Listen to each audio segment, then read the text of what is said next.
Hola, ¿qué tal comunidad? Seguimos redoblando esfuerzos, publicando videos extra cada semana, intentando amenizarles un poquito estos tiempos difíciles y hoy continuamos nuevamente con historias de terror real. Experiencias que quizás no tienen ese elemento paranormal que tanto nos gusta, tal vez no lo tengan, pero que son suficientes para pasar la vida recordando con terror esos pasajes. Historias que causarán pesadillas por siempre. Esperemos que estén listos y listas y vamos a pasar a las historias de hoy. Tal vez alguna tenga cierta conexión con una de sus favoritas. Estás escuchando Relatos de la Noche.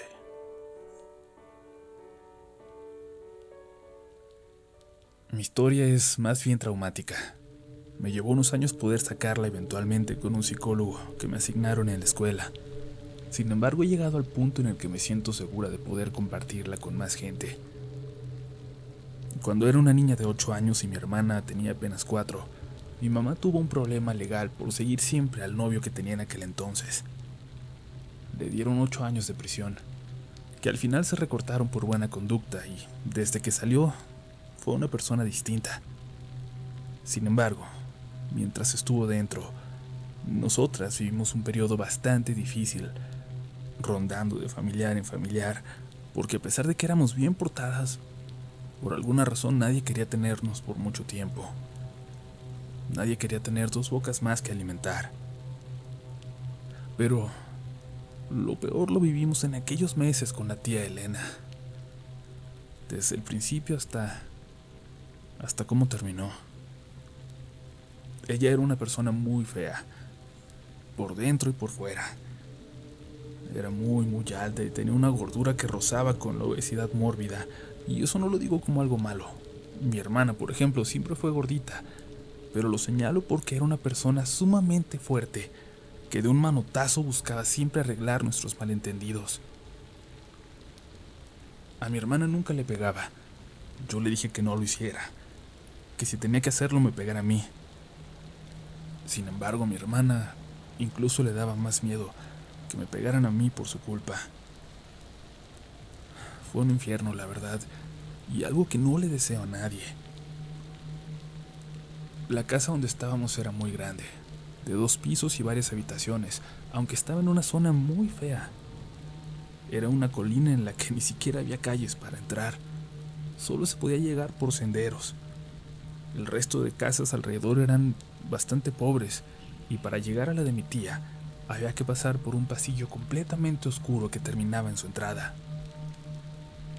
Todo alrededor estaba lleno de rejas con picos, y además tenía un perro pitbull bastante bravo, pero que era muy juguetón con mi hermana y conmigo. A mi tía no le gustaba que jugáramos con él. Decía que se lo íbamos a echar a perder. Mi tía nos aterraba. Posteriormente le dio por mandarnos todas las tardes con doña Rosario, la señora que le ayudaba a limpiar la casa. Doña Rosario aceptaba gustosa. Era muy viejita, pero estaba sola, y era probablemente la única persona amable y desinteresada con nosotros en todo aquel tiempo sin mi mamá. Decía que ella la había conocido, que la conoció de adolescente cuando ella también pasó un tiempo con la tía Elena, que nuestra mamá era una buena persona, que nunca creyéramos otra cosa. Recuerdo aquella tarde con especial claridad, por tantas veces que la he revisitado, por tantas veces que he tenido que hablar de ella. Doña Rosario nos acompañó hasta la puerta de la casa y mientras abríamos y el perro nos recibía más nervioso que de costumbre, doña Rosario regresaba a su casa por aquel pasillo oscuro. Intentamos ignorar al perro para que no nos regañara mi tía, ni a nosotros ni a él, y notamos que la puerta estaba cerrada. Eso era raro porque nunca lo estaba. Empezamos a tocar, pero no había respuesta. Pensé que habría salido la tía, así que le dije a mi hermana que se pusiera a jugar y esperamos en el patio. Sin embargo, a los minutos, escuché cómo la tía se acercó a la puerta y quitó el seguro. Le dije a mi hermana que recogiera sus juguetes, los cuales acababa de sacar, y entramos a la casa. Solo alcancé a escuchar cómo la tía subía las escaleras y entraba a su cuarto, ignorándonos. ¿No vamos a cenar?, preguntó mi hermanita. Le dije que me esperara y subí y me acerqué al cuarto de mi tía. Le toqué. Tía, ¿hay algo de cenar? Tía. Me golpeó la puerta como para correrme. Otra vez no estaba de humor. Bajé con mi hermana y le dije que yo le prepararía algo. Hice quesadillas, de las pocas cosas que sabía hacer a esa edad. Las comimos y nos bañamos y nos fuimos a dormir. Nuestro cuarto, una habitación muy pequeñita en el primer piso, era bonito para nosotras, para lo que estábamos acostumbradas. No nos podíamos quejar, aunque a veces teníamos que soportar escuchar a la tía pisoteando y haciendo ruido justo arriba de nosotros. Escuché ruidos por un rato más, pero intenté dormirme. Al poco rato otro ruido constante que se había metido en mi sueño me despertó. Cuando abrí los ojos noté que mi hermana también estaba despierta. Ya duérmete, le dije. Mi tía está haciendo algo raro, contestó. Vente, duérmete acá conmigo, le dije, invitándola a que se pasara a mi cama. Los sonidos se reanudaron y sentí que mi tía no estaba bien. Y es que a veces tenía ataques psicóticos y se paseaba por la casa en la madrugada, susurrando groserías. Esperé a que mi hermana se durmiera y me levanté y atoré una silla en la puerta. Cuando amanecía, escuché cómo mi tía salió de su cuarto y bajó. Debe haberse parado un momento frente a nuestra puerta, y luego salió de la casa. Salió hacia la calle también. Era tal el silencio a esa hora que pude identificar todos los sonidos. Un rato después llegó doña Rosario a limpiar. Saludó, pero nadie le respondió. La escuché subir por las escaleras. Y entonces escuché su grito y su llanto. Desperté a mi hermana y le dije que se vistiera, que algo estaba pasando, y ella apenas despertándose me hizo caso. Doña Rosario intentó abrir nuestra puerta. Me apresuré a quitar la silla y abrirle, preguntarle qué pasaba, pero no quiso responder. Cargó a mi hermana y me tomó de la mano y salimos corriendo. Mi tía, nos va a regañar mi tía por salir sin avisar, repetía mi hermana, pero doña Rosario la iba ignorando. Nos llevó a casa de su vecina y salió corriendo de vuelta a la casa de la tía. Y unas horas después, llegaron por nosotros. Era la policía. Nos hicieron un sinfín de preguntas sobre lo que habíamos escuchado o visto la noche anterior. Mi tía había sido asesinada el día anterior, muy temprano, apenas un rato después de que nos llevara con doña Rosario. No tenemos idea de quién nos abrió, de quién me tocó molesto desde el cuarto de mi tía cuando pregunté por la cena. Pero el que haya hecho eso era alguien extremadamente fuerte. Mi tía pesaba unos 110 kilos y aún así, supimos después, parecía que la habían lanzado hacia el techo y hacia las paredes como si hubiera sido un pedazo de trapo. Y el culpable pasó toda la noche allí, en esa casa, en esa habitación con nosotras justo debajo, mientras cenábamos, mientras nos fuimos a dormir. Supimos que doña Rosario intentó pedir que nos dejaran con ella, pero terminamos con otros familiares lejanos. La próxima vez que fuimos a buscarla, ya con mi madre, para agradecerle, ya no había rastro de doña Rosario, ni de su casita. Nunca pudimos agradecerle aquella aquella fue la última vez que la vimos. Gracias por escuchar mi historia, y aunque he tenido experiencias paranormales, nada me ha asustado como esta experiencia. Nada como este terror. Terror de verdad.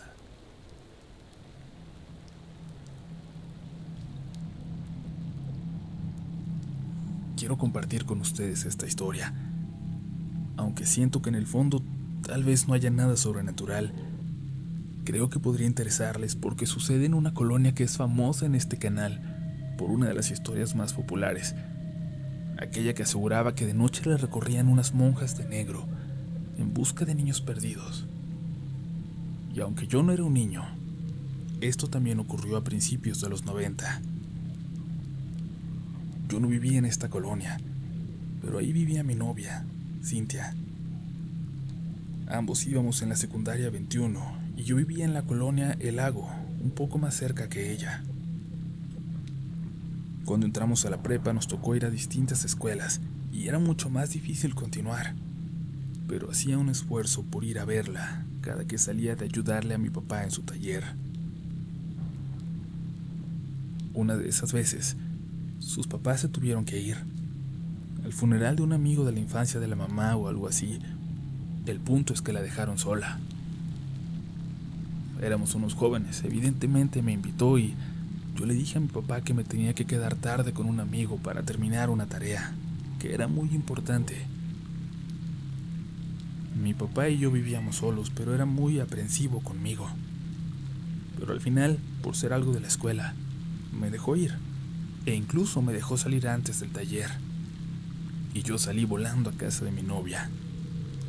Pensaba, pues, que esa sería una noche especial para los dos. Llegué a las 8:30 y me invitó a cenar. Luego nos pusimos a ver una película. Los dos estábamos nerviosos por lo que pensábamos que estaba a punto de pasar, así que alargábamos el momento. Sus papás no llegarían en toda la noche y yo no tenía hora para regresar. Como en aquel entonces no había identificadores de llamadas, el plan era marcarle a mi papá desde la casa de Cintia y decirle que ya pasara por mí a la casa de mi amigo, Julián, que vivía a solo 3 cuadras de ahí. Iría corriendo y lo esperaría justo afuera. Todo estaba planeado a la perfección. Pero a eso de las 12, sonó el teléfono de la casa de mi novia. Era una de sus tías. Le dijo que le pasara a su papá. Cintia le respondió que habían salido a un velorio. Sí, ya sé, aquí estoy yo también, le dijo la tía. Pero tu mamá se puso mal y se fueron a tu casa. Desde hace como media hora pensé que ya habían llegado. Cintia me hizo señas de que tomara mis cosas rápidamente y me señaló la puerta mientras buscaba cómo cortar la conversación telefónica. Y en eso se escuchó un carro pararse frente a la casa y le colgó a su tía interrumpiéndola. Mis papás, me dijo, al tiempo que escuchamos la reja abrirse. Salí corriendo para el patio de atrás. Me dio un beso y cerró la puerta. ¡Mi mochila!, grité, dándome cuenta de que la había olvidado. Me asomé de nuevo por la ventana y vi que la tomó y subió corriendo disparada a su cuarto, al tiempo que se abría la puerta de su casa, y yo me agaché, pensando que quizás me habían alcanzado a ver. Salté la cerca hacia la casa de atrás, donde un perro me persiguió hasta que salí corriendo a la calle por el otro lado de la cuadra. En cuanto pude, me paré para respirar. Me di cuenta de que no reconocía esa zona. Ni siquiera sabía qué hora era. No tenía ni siquiera monedas. Todo estaba en mi mochila.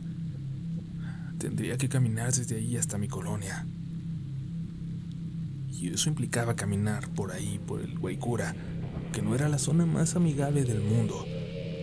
Bajar hacia el arroyo que pasaba por detrás y atravesar esa zona despoblada para luego subir hacia la colonia donde yo vivía, llamada El Lago, pero irónicamente situada sobre una colina. De repente, no me pregunten por qué, pero sentí que estaba siendo observado. Volteé hacia un lote baldío frente a mí. Al fondo, detrás de unos matorrales, se veía una fogata muy bajita, como si ya la estuvieran apagando, como si lo hubieran tapado parcialmente con tierra. Apenas estaba encendida. Cuando forcé la vista para adaptarla a la oscuridad, pude ver junto a ella una figura cubierta de tela negra, como si fuera una viejita, volteando hacia mí, como si hubiera estado de espaldas a la calle, a mi dirección, y de frente a la fogata, pero al escucharme, volteó solo con la parte superior de su cuerpo. Soy descriptivo con esto para explicarles la claridad con la que pude ver la silueta vestida de negro, a pesar de la oscuridad, y porque además me pareció tan raro que no alcanzaba a verle su cara. En ese momento no me asusté. No era raro ver vagabundos viviendo en baldíos por ahí, y no me iba a sorprender por la forma en que estaba vestida esta tipa. Así que empecé a caminar.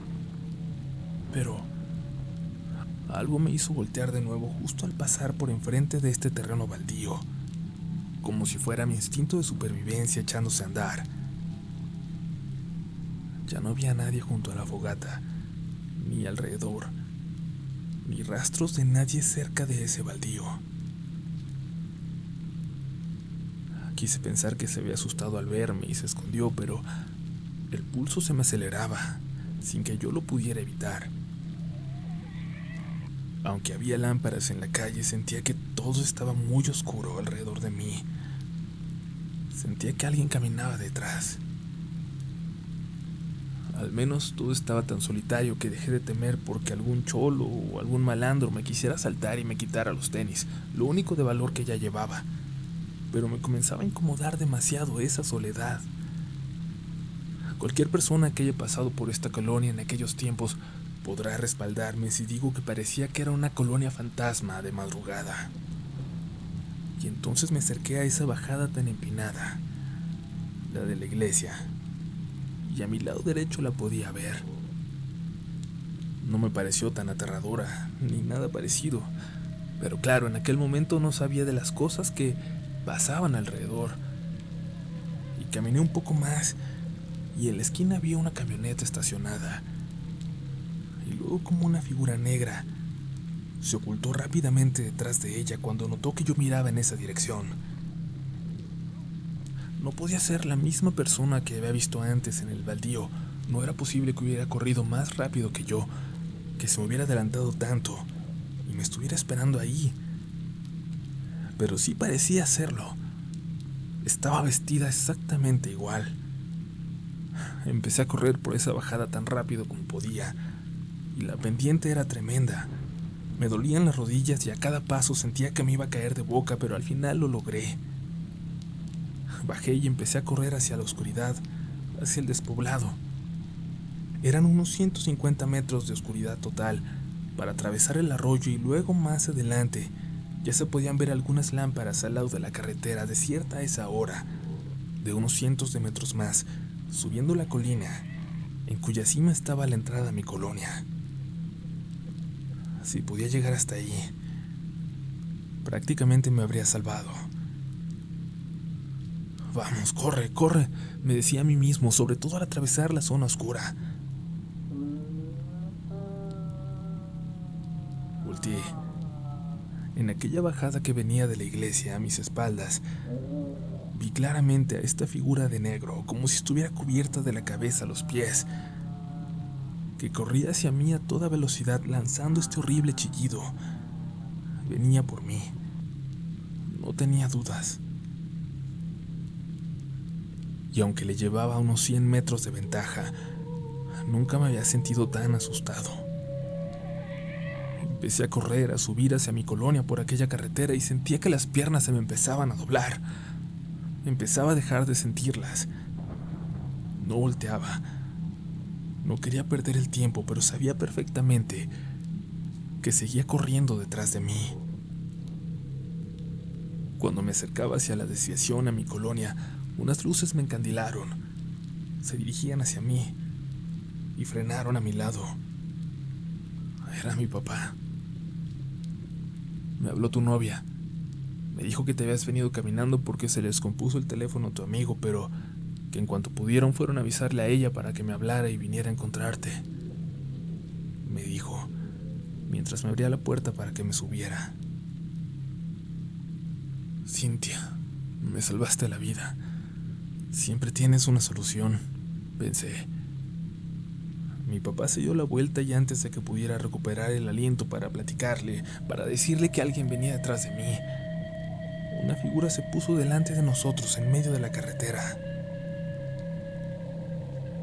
Les juro, que parecía que estaba vestida de monja, pero este hábito le cubría la cara y estaba completamente de negro. Le hizo una seña con la mano a mi papá de que disminuyera la velocidad y se acercó por el lado del conductor. Se destapó la cara y la cabeza. Era un tipo pelón, con tatuajes debajo de los ojos, y en aquel entonces, de verdad, era muy raro que alguien tuviera tatuajes en la cara. Queremos hablar con el muchacho. Antes de que pudiera terminar la frase, mi papá aceleró. El malandro ese cree que me va a ver la cara, dijo mientras metía el acelerador a fondo, y yo volteaba y podía ver que aquel tipo intentaba correr detrás de nosotros. Avanzamos unas cuadras más hasta llegar a casa. Mi papá estaba entrando despacio, con toda la calma del mundo, pero yo lo apuraba para meter el carro a la cochera antes de que este tipo nos alcanzara, de que pudiera ver dónde vivíamos, en dónde nos metíamos. Pero al final lo logramos. Cerramos la puerta y no escuché nada raro en la calle. Cuando fui a mi cuarto a cambiarme de ropa, ahí sí, escuché el mismo chillido como si pasara por la calle de atrás, como si aún me estuviera buscando. No sé si tenga algo que ver con aquel relato de este canal, salvo las obvias similitudes como la vestimenta, pero desde que lo escuché hace meses, esta historia le ha dado vueltas otra vez a mi cabeza, cada noche que no puedo dormir. Y aunque sí, la historia no tiene nada de sobrenatural, no hay nada que recuerde con más temor en toda mi vida.